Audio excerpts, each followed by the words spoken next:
Wonderful. Really appreciated that fireside chat, Steve and Rich. And although I was extremely flattered by your comment, I have to say I cannot take the credit because I get to work with the best research team in the nation. And I'm not just saying it because I'm biased, I am biased. But I get to work with fabulous people, several of whom are in this room. You all do amazing work, and that is why, and you make this possible. It has been transformational. We would not have been able to do the work that we've been able to do so far without your support and the support of many, many of you in this room. So now I get to introduce one of those team members, Dr. Flávio Cunha, who I have had the great privilege of working with. Flávio is the Irvin Zingler Chair of Economics at Rice University. And, he has a fabulous CV, and I'll mention a few things from his CV, but then I'll mention things that are not on his CV. I hope you don't mind, Flávio.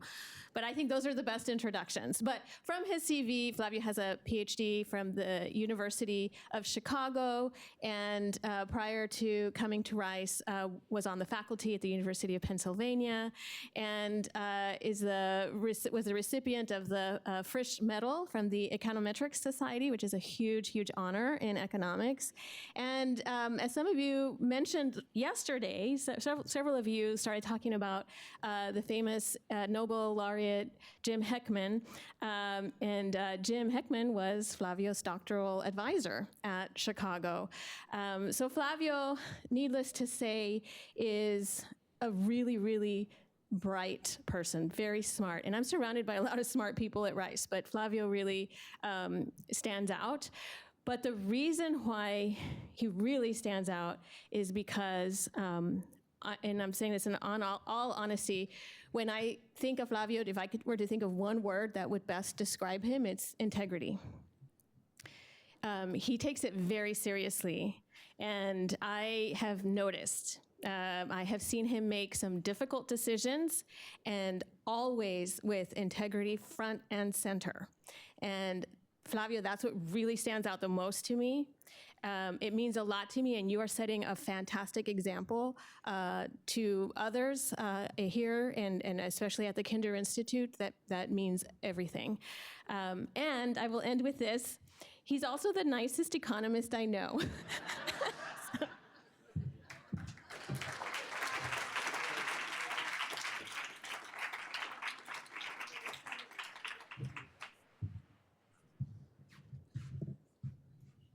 Ruth,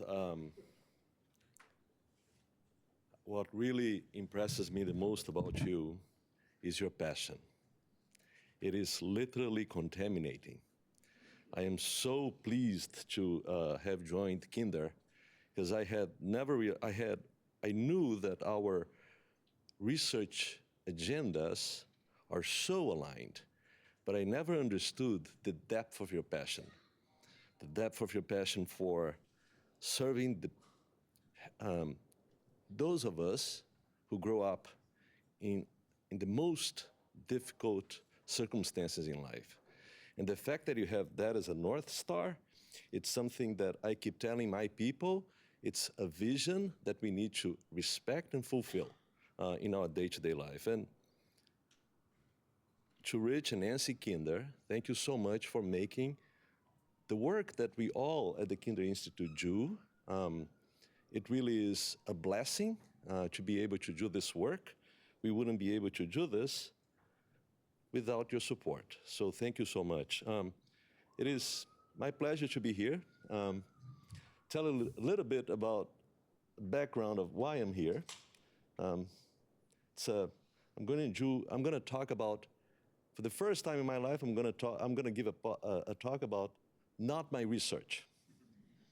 It's very difficult for me not to talk about early childhood.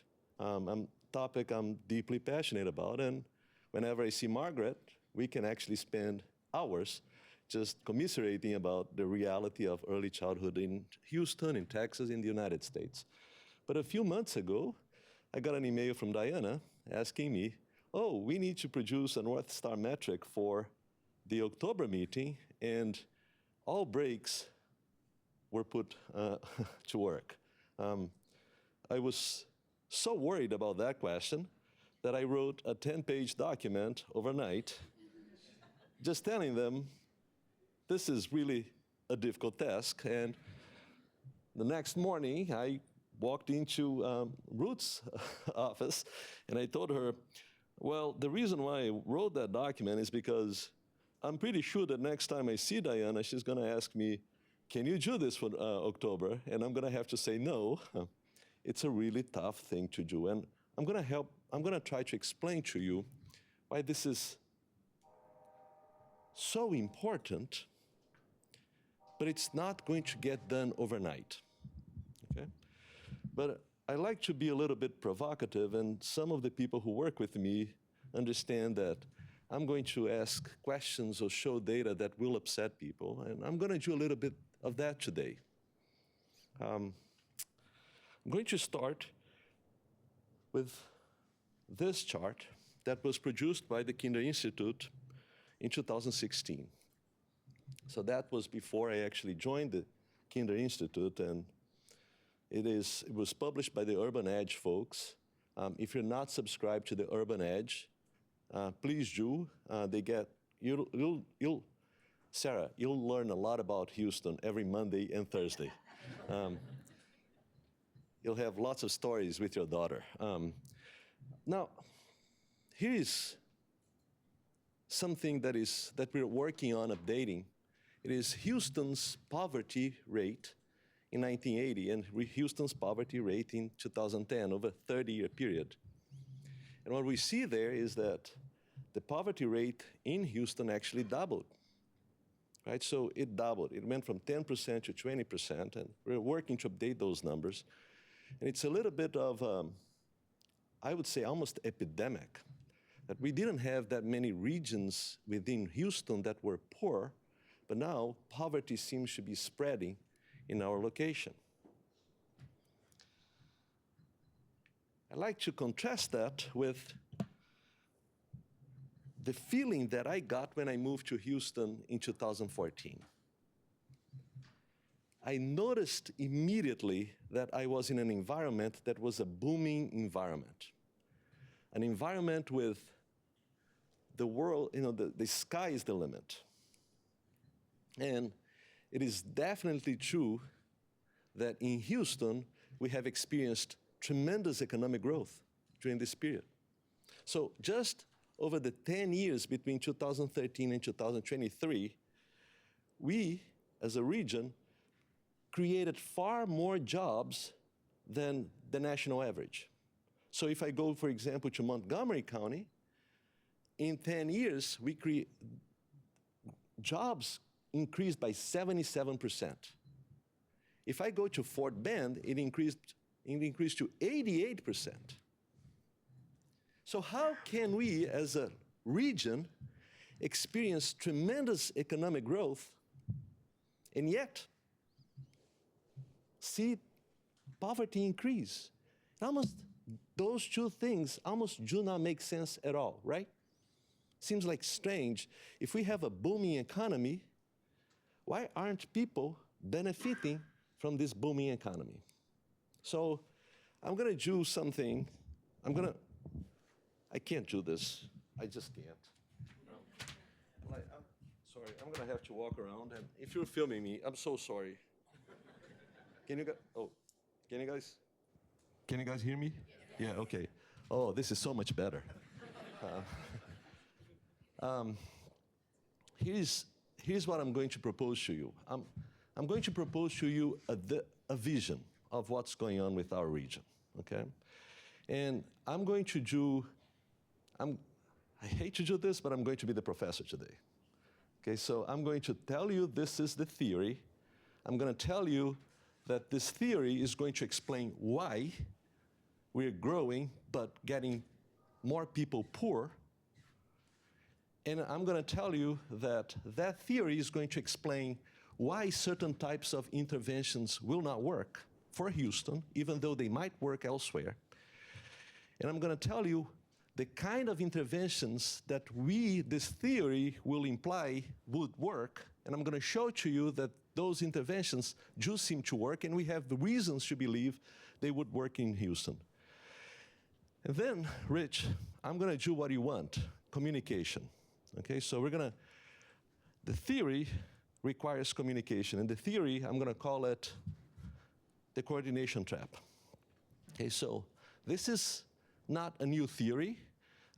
People have been talking about coordination traps in economics for almost 80 years now. It's nothing new in any way, shape, or form, but it is something that helps us understand not only what Raj Chetty was describing yesterday, which is where is economic mobility going well, and where is economic mobility going not so well, but more fundamentally than that, it's going to tell you why, which is a question we definitely need to address to be able to come up with policies beyond the kind of policies we have been discussing so far, okay? So I want to talk about the why. So here's the roadmap for this talk. I'm going to show to you why this coordination trap didn't exist before and now exists. And then I'm going to tell you that if you agree with me that this theory is worth considering, it's going to have implications for what kind of policies will work and what kind of policies will not work. And then I'm going to tell you that if you're really thinking about this policy seriously, it has predictions about what works or what's going to work. And if we all believe that this theory is worth consideration, we're going to have to start having to construct coordination mechanisms. And it's not going to be easy, it's not going to be done overnight, but it's certainly possible. The Urban Institute is already doing a lot of that, as you saw in Sarah's talk about some of the initiatives that they're doing. Okay, so here's why it actually has happened. I was trained as a labor economist. It was almost by accident that I started working in early childhood development. But my passion really was thinking about inequality. And when I was in graduate school, every person actually has, every course had a mandatory reading by Gary Becker, which was human capital, right? Which came to define literally the field in which I work in labor economics. And back then, what Gary Becker was talking about was not college, not schools, not K through 12, not early childhood at all. What Gary Becker was talking about was the difference between people that have lots of human capital and people who do not have lots of human capital are on the jobs that they get. Some jobs are going to offer a lot of on-the-job learning opportunities, and other jobs are not going to actually offer that much. Now, the thing is, most companies back then, especially between the 1950s and the 1970s, were companies that invested a ton in talent building. Think of AT&T from that time, think of GE from that time. There are entire groups of people who had little in terms of formal schooling, but were tremendously productive because these firms were actually schools that were making money, right? This view of the world was so prevalent that if we were in 1975 and instead of Raj Chetty, we had the most famous Harvard professor of that time here in 1975, Richard Freeman, he would be talking about he would be talking to you about a problem that we have as a nation. That's 1975. You know what that problem was? The book was, his book's title was The Overeducated American. For him, there were too many people with college degrees in the United States in 1975, and those degrees actually didn't confer a lot of economic return. Richard Freeman in 75 was figuring out what's going to happen with universities. Which universities will actually survive, because we're not going to need that many people getting an education. I imagine that Richard Freeman is actually the inspiration for Pink Floyd's song, we don't need no education, right? Don't quote me on this. I never asked Roger Waters if that was the case. But this is such. If you read those papers written in the 1980s, even the 1970s, it's the notion of an internal labor market was internal to the firm was so strong because you got into a company in an entry-level job, and then you would progress within that company without ever leaving that company. And that attachment between worker and firm was the coordination mechanism. Since you're going to be working for me for 30 years, I do want to invest a lot on the development of your skills, whether it's going to be managerial kind of skills, it's going to be technical skills, it's going to be whatever it is, both at the same time. Then come the 1980s, and we have globalization. What globalization really did was to break that lifetime commitment between the worker and the firm. Okay, now if I am a business, does it make sense for me to invest in your skill development? It makes no sense to invest in your skill development because if I do invest in your skill development, who is to guarantee that you're not going to go work for my competitor? So if you look at the history of companies' investment in training, it's around the 1980s, it's not that it gets reduced, it literally disappears. It was the number one thing that firms tremendously cut from their costs. Instead of developing people, they actually started buying skills. Instead of developing skills, I'm going to start buying skills. As a department chair at Rice, I tell my colleagues all the time, sounds horrible, but it's true. I say, we are in the business of buying and selling people. Literally, this is what happens because I can't just buy skills directly. I need to hire the people who have those skills. Over time, this notion of efficiency and no assemble needed has permeated our economy. So what we have seen is more and more the necessity of a higher education diploma.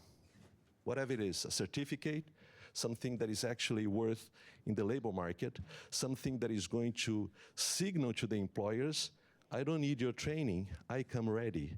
And all of the shift of human capital formation was now placed on schools and families. Which is why someone like me, working in the same field as Gary Becker did, the most of my topic is to study early childhood development, adolescent development, et cetera, right? So I want to solve the paradox now, before I continue. How can Houston have such a booming economy and yet lots of poverty? Well, the reason is we're importing people. We attract brains. If you have not realized, I have an accent, not a Houstonian one. I am one of the many people who came in a year in which it was peak number of high-paying jobs that we created. In that particular year, the entire region created 97,000 jobs with a wage above the living wage. You know how many people we imported that year? 98,000 people. Those two numbers are almost identical. It's a location that creates a lot of opportunity. To go back to your question, to Sarah, we have tremendous strength. We have a tremendous booming economy, but we're not producing the skills that the locals need to have in order for them to benefit from this growth. Okay? So now, if my theory is right, and it's not my theory, it's Rosenstein wrote then, 1940s, let me give the proper credit. If this theory is right, this theory is going to say that if we only do supply-side policies, meaning if we only increase the supply of skills, we're not going to see much of economic mobility. If we only do demand policies, meaning if we only increase the demand for skills, it's not going to do much. You really need to do, at the same time, supply and demand policies, okay? So let me show to you some of the evidence on this topic. Raj talked yesterday about place-based policies. There are tons of place-based policies, and he focused on moving people to opportunities, and when he talked about bringing opportunities to people, he actually talked about housing.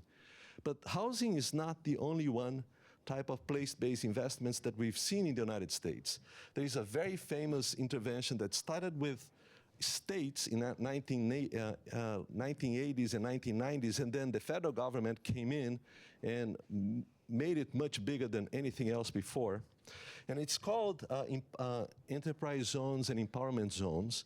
And what these interventions are, they really are giving tax incentives for firms to come into locations and then create jobs in distressed locations, distressed neighborhoods.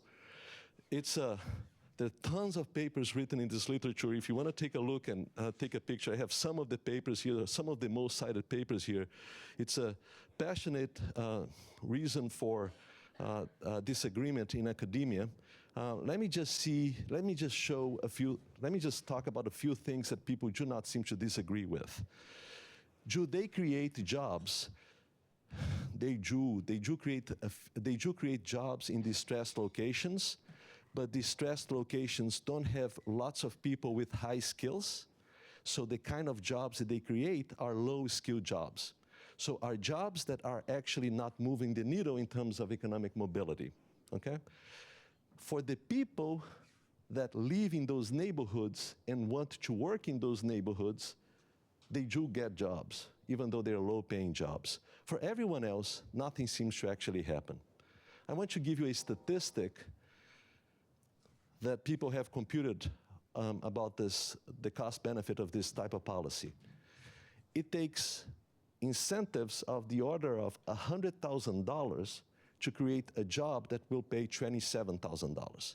It's almost like take the $100,000 and divide across 4 families without actually having to, it's going to be as much of a benefit than trying to actually give this money to companies to move into these locations and try to create opportunities this way. It doesn't work. If you're going to do this policy, you have to raise the skill set of the people who live in these communities so that when the firms come, they don't come with jobs that are low-paying jobs, they come with jobs that are high-paying jobs. Does that make sense to everyone? Okay. So the second one is something that I find so uplifting. They are called promise scholarships. And promise scholarships are, we're going to go to locations that have traditionally low economic mobility, and what we're going to do is we're going to make a promise that if you get admitted by promise institutions of higher education, then you're not going to actually have to pay tuition. So it's promising to people free tuition if they get admitted into a college, okay? So here's what happens. Does it increase enrollment? Yes, it does. It increases enrollment a little bit. But what it really does is to create a substitution effect. So let's say that in Houston, we had a promise scholarship that would say, if you get admitted to Rice, we're going to pay your tuition. And then what's going to happen is a lot of people who would have gone to the University of Texas at Austin or the University of Houston, they will switch into Rice because that's where the promise scholarship will be honored. So lots of substitution effects, not so much a huge increase in graduation or enrollment rates or graduation rates, not clear if there is actually an impact in income to begin with. My guess is that if we were to do this, in many locations in the United States where we don't actually have the demand for high-skilled workers, they would get this diploma and they would go to other regions of the country where the types of skills are actually available. I am a magister at Rice College at Rice University. One of the saddest days every year for me is the graduation day, because most of my students will actually not stay in Houston. They will go elsewhere. I have so many students that live in San Francisco or New York or Boston that whenever I actually go to one of these regions, they actually create group me messages saying, Flávio is in town, we need to see him.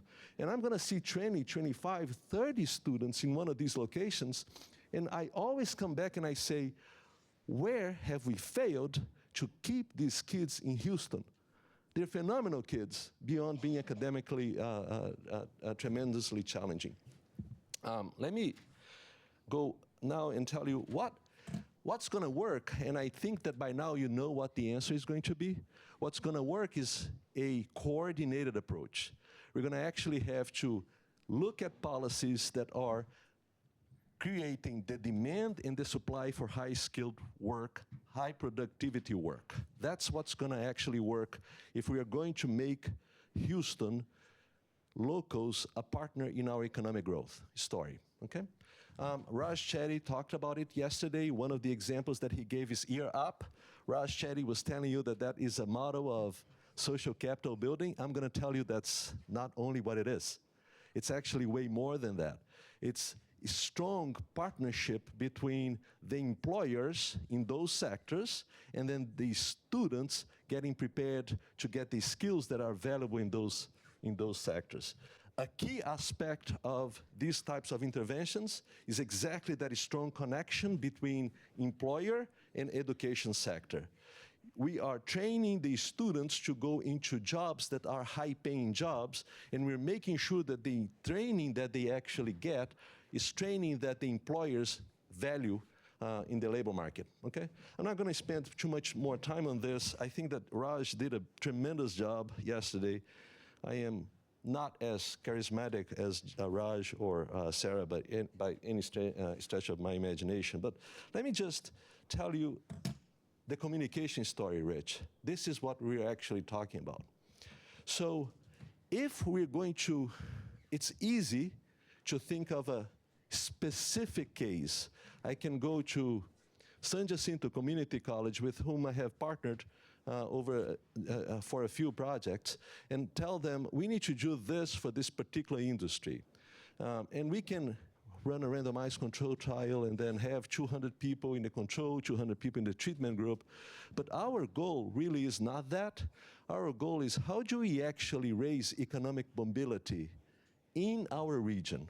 And it's going to be impossible for us to do this unless we have a coordination mechanism. And communication is going to be the coordination mechanism.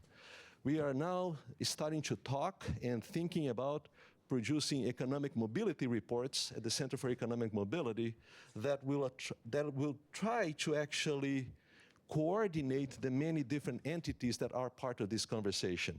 The education sector for sure, employers for sure, and the workforce for sure. So it's not so easy to do this, though. And this is, in one slide, I'm going to actually tell you why I had to spend my night worried about this talk today. A high-quality metric needs to have both technical and non-technical properties that are important. And then it's easy to say those things, but it means that we're going to actually have to make choices and compromises about what we're going to feature and what we're not going to feature. Of course, we want it to be valid. We want whatever metrics we choose to truly capture economic mobility, right? That seems non-negotiable. We also want it to be responsive, meaning if we have interventions that are changing the landscape, we want to be able to capture that change in the data that we have. We want it to be reliable, meaning if we measure it 10,000 times, it's going to give you more or less the same result. And finally, we want it to be specific and sensitive, meaning it's not going to get a lot of false positives or a lot of false negatives. These are technical considerations, but more important than these technical considerations, I think that they also need to be simple. They need to be the type of metrics that people can quickly understand what it is that they're capturing. And they don't need an advanced degree to be able to see whether we're going to the right direction or the wrong direction. They need to be transparent in the sense that anyone in this room should be able to actually deconstruct that measure and validate whatever it is that us at the Kinder Institute will produce. But more importantly, it needs to be disaggregated, right? I feel that a lot of times we talk about Houston as this booming economy, which I'm going to say again, it is definitely a true statement, but we don't actually talk enough about the fact that we're leaving a lot of the locals behind. And any metric that we produce has to have the power to identify who are the people that we're leaving behind as we are making progress, right? So I'm not trying to compete with the Urban Institute in any way, shape, or form. And we have some, in this paper we gave examples of a lot of metrics that we could actually have. We divided them into employment and earnings, financial stability and assets, education skills, place-based opportunities as well, well-being and expectations. It's not, economic mobility is not only about earnings. Economic mobility is about quality of life, right? And I think that if we can't just choose one metric, one single metric, and think that just because that metric is saying to us we're doing better, that's completely taking the entire figure of what Houston is, actually is. So let me close with, I think that I'm almost in time. So let me tell you what the next steps are going to be. So we are already creating a report. I don't want you to think that this is the final report. I want you to think that this is a report that is going to tell us what is it that we can get, what are the data that we can get to right now? What are the description, how can we describe Houston right now? Not only in terms of averages, but in terms of differences. And for whom these differences exist or are more significant. This is going to be part of a long-term conversation with our community. The first question that I asked the team was, the organizers of this conference is, why do you want to create a metric? Why do you want to create a North Star metric? I get really worried about that conversation because sometimes when we create metrics and we use those metrics for accountability without much thinking, it actually completely distorts our thinking about the process. Because now we're creating and only thinking about interventions that move that metric without actually having the depth of a discussion if that metric is the relevant metric. Does that make sense to people? I can go on and on about what happened in economics of education when in 1990s economists started saying that the only thing that matters is how much people are learning in English language arts and mathematics. And I can tell you that one of the things, do I have 3 hours? No. I think that metric, for example, has completely compromised the way we think about education in the United States.